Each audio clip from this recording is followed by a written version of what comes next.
little bugbear, right? And that is when some of my patients come and ask me to check their cortisol levels, right? And the issue is that you can't really, there isn't a good test that we can do easily in general practice to check cortisol. But there's another important reason as well, so we can talk about that. Exactly. Hi, I'm Ronit, Whole Food Revolution. I'm a happiness coach. And I'm Dr. Nelum, I'm a GP. And today we're going to talk about our desire to tell what's happening in our body, that instead of externally. By external means. Exactly. And this is, it's really, really funny because it's almost like someone going to the doctor and says, can you tell me if I'm sleeping enough? Yeah. I was like, well, yeah. Well, but that's exactly. So my point that I try to make with my patient is, so let's say we did have a test for cortisol, right? Cortisol is our stress hormone. And we did the test and it came back as low. Are you going to just accept that, okay, oh, I must not be stressed? Everything's fine. Yes. Or if it's high, oh, I am stressed. But could you not listen to your body and come to that conclusion yourself? And the thing is this, I believe that our aim in life is to connect back to our body. We need to learn who we are, what is happening to us, and be very, very kind to this thing that basically tells me things. So if and everything that happens to us outside of life is doing exactly the opposite. It basically tells me that I cannot tell if I'm tired. Yes. Like, seriously, I need to go to Nelum and ask her, Nelum, do you have a test that will tell me if I'm tired? Yes. No. I'm supposed to have a benchmark, really, really realize, this is when I get up in the morning, energetic, and so on. Good, I slept well. And if I get up in the morning, or if I did not fall asleep on time, or if I got up at night too many times that I couldn't go back to sleep, or I couldn't get up in the morning, there are so many parameters that you can check. And then if you get up in the morning and it's all fine, then you know that you slept enough. And it's exactly the same with cortisol. Yeah. If you're managing well, and if you feel that you're doing what you're supposed to do, and again, it's an energy level and so on, and you're not too much anxious about things, or you can manage emotionally when things do happen. And it's about, we shouldn't be, and the other thing is not going on regardless, isn't it? So what I mean is, sometimes, like we all have, so I have days in the week that I go and do certain exercises, but I shouldn't just do it like an automaton just because Tuesdays, Thursdays, and whatever are my exercise days, just do it like a robot. I need to listen to my body to know, is this day the right day? What is the intensity?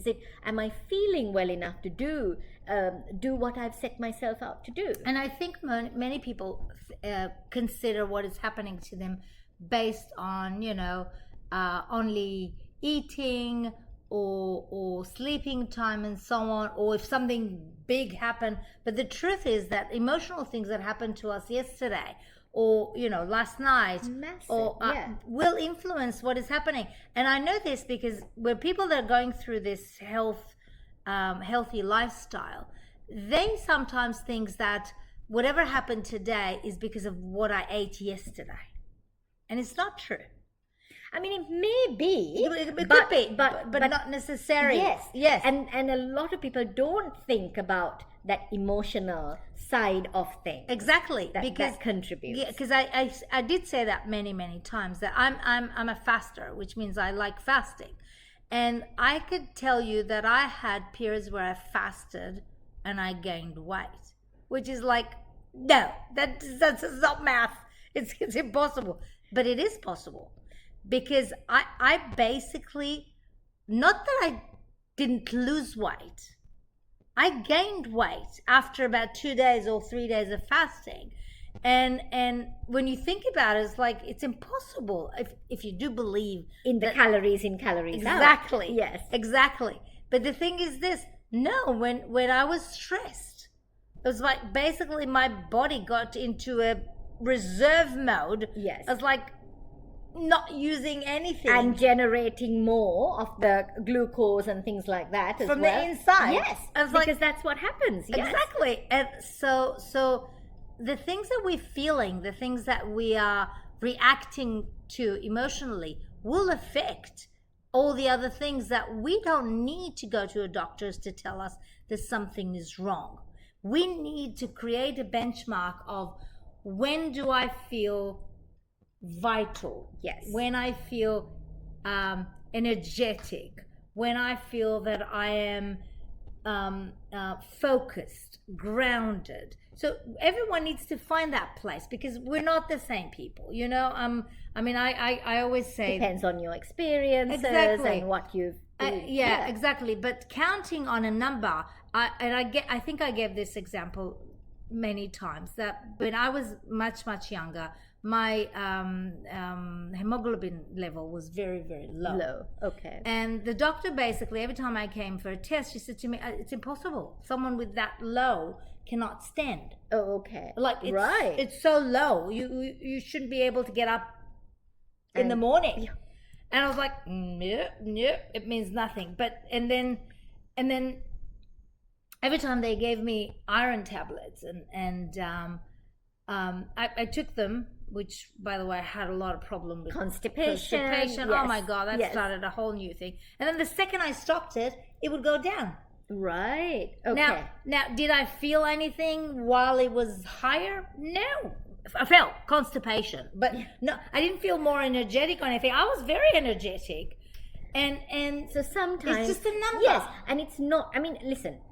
Obviously, if you are particularly unwell, and you need what I'm to saying go, is that yes. this is one side of it. The other side is that you feel, let's say, you feel like something is wrong and you're not feeling well, and then the doctor goes to the doctor. All tests are perfectly fine. That doesn't mean that it's all fine. There's still a problem. Exactly. Yes. I always say, you know, I'm a special education person, and we had a rule that says that if a mom comes and says something is wrong, you always listen to mom. Yeah. Even though you can't find anything wrong. I did all the tests. I couldn't find anything wrong. But if mom says something is wrong, you listen to mom, because she has this benchmark. And she has some instinct. Exactly, right? that says something is wrong. So you have those instincts. And if you get up in the morning and you say something is wrong, and you say, I'm not feeling well, I'm not feeling energetic, then you don't need a test to tell you. And the first port of call shouldn't be your doctor. It should be look inside, have a little bit of self-awareness and see what could it be. Exactly. So, and again, you can check food, you can check sleep, you can check your emotions. That's what we say. You need to, if you master all three of them, you'll be fine. You don't need the doctor to tell you that you're fine. All right. Well, hope you enjoyed that, and we'd like you to like, share, and subscribe. Thank you. Bye-bye.